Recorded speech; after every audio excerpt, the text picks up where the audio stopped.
Cricket প্রেমীরা যে ম্যাচটার জন্য সবসময় অপেক্ষা করে সেই মহারণ ইন্ডিয়া বনাম পাকিস্তান এশিয়া কাপ 2025 এ দুবাই আন্তর্জাতিক ক্রিকেট স্টেডিয়ামে জমে উঠেছিল এই হাইভোল্টেজ লড়াই।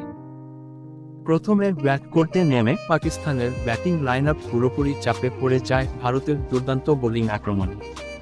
নির্ধারিত 20 ওভারে পাকিস্তানের সংগ্রহ মাত্র 127 রান, 9 উইকেট হারিয়ে।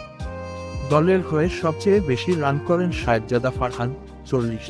বাকি কেউ বড় ইনিংস খেলতে পারেননি। ভারতের হয়ে কুলদীপ যাদব আর অক্ষর প্যাটেল দুর্দান্ত বল করেছেন, তুলে নিয়েছেন একাধিক গুরুত্বপূর্ণ উইকেট।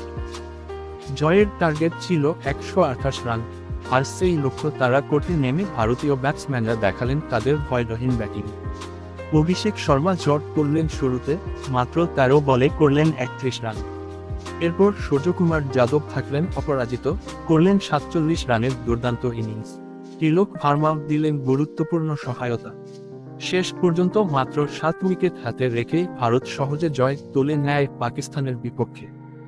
এই জয়ে ভারত গ্রুপের শীর্ষে জায়গা আরও শক্ত করে। তো ভারত পাকিস্তান মানেই শুধু একটা খেলা নয়, দুই জাতির ক্রিকেট আবেগের লড়াই। আর এই ম্যাচে ভারত দেখালো কেন তারা এশিয়ার সবচেয়ে শক্তিশালী দল। তবে ক্রিকেট প্রেমীদের জন্য আরও বড় খবর, সামনে সুপার 4-এ আবারও হতে পারে ভারত পাকিস্তানের হাইভোল্টেজ রিম্যাচ।